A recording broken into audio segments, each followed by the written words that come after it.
KGF series ಬಳಿಕ ಎಲ್ಲರ ಕಣ್ಣು ಕಾಯ್ತಾ ಇದ್ದ ರಾಕಿಂಗ್ ಸ್ಟಾರ್ ಯಶ್ ಅವರ ಬಹುನಿರೀಕ್ಷಿತ cinema Toxic a fairy tale for grown ups ಬಗ್ಗೆ ಮತ್ತೆ ಒಂದು ದೊಡ್ಡ ಅಪ್ಡೇಟ್ ಬಂದಿದೆ. ಆದರೆ ಇದು ಅಭಿಮಾನಿಗಳಿಗೆ ಖುಷಿಗಿಂತ ಹೆಚ್ಚು ಕುತೂಹಲ, ಸ್ವಲ್ಪ ಕಳವಳ ಕೂಡ ಹುಟ್ಟಿಸುವ ಸುದ್ದಿ. ಈಗಾಗಲೇ ಘೋಷಿಸಿದ್ದ ಬಿಡುಗಡೆ ದಿನಾಂಕ ಮತ್ತೆ ಮುಂದಕ್ಕೆ ಹೋಗಿದೆ. ಜೂನ್ 4ಕ್ಕೆ ಬರಬೇಕಿದ್ದ ಸಿನಿಮಾ ಇದೀಗ ಆ ದಿನಕ್ಕೆ ಬರಲ್ಲ ಅಂತ ಅಧಿಕೃತವಾಗಿ ಹೇಳಲಾಗಿದೆ. ಹಾಗಾದ್ರೆ ಯಾವಾಗ ಬರುತ್ತೆ ಅನ್ನೋ ಪ್ರಶ್ನೆ ಈಗ ಎಲ್ಲರ ಮನಸ್ಸಿನಲ್ಲಿ ಓಡ್ತಿದೆ. ಈ ಬಾರಿಯ ಮುಂದೂಡಿಕೆಯ ಹಿಂದೆ ಸಾಮಾನ್ಯ ಕಾರಣಗಳಿಲ್ಲ ಅನ್ನೋದು ಸ್ಪಷ್ಟ. ಅಮೆರಿಕಾದ ಲಾಸ್ ವೇಗಸ್ನಲ್ಲಿ ನಡೆದ ಸಿನಿಮಾ ಕಾನ್ನಲ್ಲಿ ಸಿನಿಮಾದ ಪ್ರೆಸೆಂಟೇಷನ್ ನಡೆದಾಗ ಜಾಗತಿಕ ಮಟ್ಟದಲ್ಲಿ ಭರ್ಜರಿ ಪ್ರತಿಕ್ರಿಯೆ ಸಿಕ್ಕಿದೆ. ಅಲ್ಲಿ ಡಿಸ್ಟ್ರಿಬ್ಯೂಟರ್ಸ್, ಇಂಡಸ್ಟ್ರಿಯ ದೊಡ್ಡವರು ಕೊಟ್ಟ ಪ್ರತಿಕ್ರಿಯೆ ನೋಡಿ ಈ ಸಿನಿಮಾ ಸಣ್ಣ ಮಟ್ಟದಲ್ಲಿ ರಿಲೀಸ್ ಮಾಡೋದು ತಪ್ಪು ಅಂತ ತಂಡಕ್ಕೆ ಅನ್ಸಿದ್ದು ಗೊತ್ತಾಗುತ್ತೆ. ಅಂದ್ರೆ ಇದು ಕೇವಲ ಕನ್ನಡ ಸಿನಿಮಾ ಅಲ್ಲ, ನೇರವಾಗಿ ಗ್ಲೋಬಲ್ ಸಿನಿಮಾ ಆಗಿ ಹೊರಬರಬೇಕು ಅನ್ನೋ ಗುರಿ ಇಟ್ಟುಕೊಂಡಿದ್ದಾರೆ. ಯಶ್ ಹೇಳಿದ ಮಾತುಗಳಲ್ಲೂ ಇದೇ ಸ್ಪಷ್ಟ. ಕೆಲವು ಸಿನಿಮಾಗಳು ನಾವು ಮಾಡ್ತೀವಿ, ಆದರೆ ಕೆಲವು ಸಿನಿಮಾಗಳು ನಾವು ಸಿನಿಮಾ ಯಾಕೆ ಇಷ್ಟಪಟ್ಟೆವು ಅನ್ನೋದನ್ನ ನೆನಪಿಸ್ತವೆ ಅಂತ ಹೇಳಿದ್ದಾರೆ. ಅಂದ್ರೆ ಈ ಸಿನಿಮಾ ಅವರಿಗೆ ಕೇವಲ ಪ್ರಾಜೆಕ್ಟ್ ಅಲ್ಲ, ಒಂದು ಪ್ಯಾಷನ್ ಪ್ರಾಜೆಕ್ಟ್.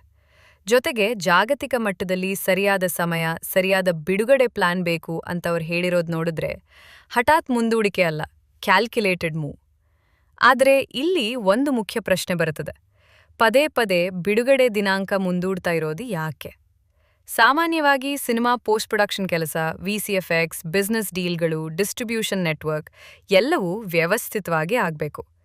ವಿಶೇಷವಾಗಿ ಗ್ಲೋಬಲ್ ರಿಲೀಸ್ ಅಂದ್ರೆ ಒಂದೇ ದಿನ ಅನೇಕ ದೇಶಗಳಲ್ಲಿ ರಿಲೀಸ್ ಮಾಡಲು ಲಾಜಿಸ್ಟಿಕ್ಸ್ ತುಂಬಾ ದೊಡ್ಡದು.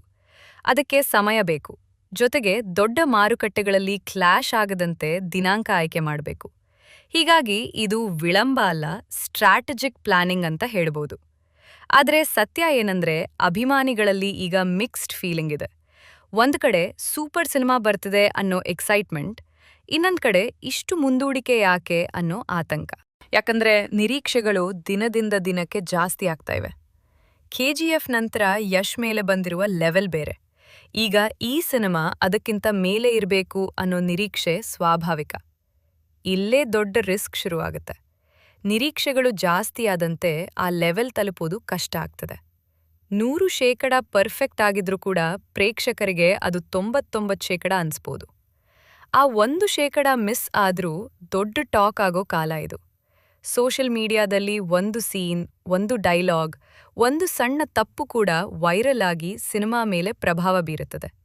ಹೀಗಾಗಿ ತಂಡ ಹೆಚ್ಚು ಸಮಯ ತೆಗೆದುಕೊಳ್ಳೋದು ಅರ್ಥಪೂರ್ಣ. ಮತ್ತೊಂದು ವಿಷಯ, ಇಷ್ಟು ಹೈಪ್ ಕಟ್ಟಿದ್ಮೇಲೆ ಸಿನಿಮಾ ಬರೋ ತನಕ ಜನರ ಮನ್ಸ್ನಲ್ಲಿ ಕಥೆ, ಸ್ಟೈಲ್, ಎಕ್ಸ್ಪೆಕ್ಟೇಷನ್ ಎಲ್ಲವೂ ಬೇರೆ ಲೆವೆಲ್ಗೆ ಹೋಗುತ್ತದೆ. ಕೆಲವೊಮ್ಮೆ ಸಿನಿಮಾ ಅದನ್ನ ತಲುಪಿದ್ರೂ ಕೂಡ ನಾವು ಊಹಿಸಿದಷ್ಟಿಲ್ಲ ಅನ್ನೋ ಪ್ರತಿಕ್ರಿಯೆ ಬರಬಹುದು.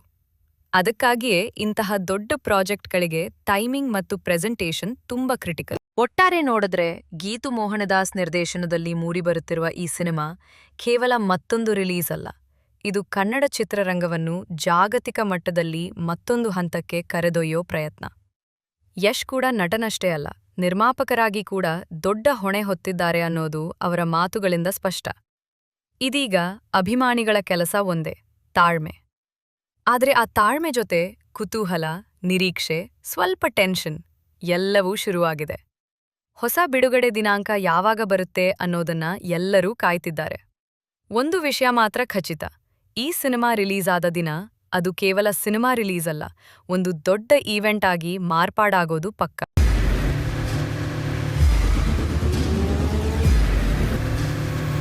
ಪ್ರಜಾಮಾರ್ಗ ನ್ಯೂಸ್, ಇದು ಜನಸಾಮಾನ್ಯರ ಧ್ವನಿ. ನಮಸ್ಕಾರ.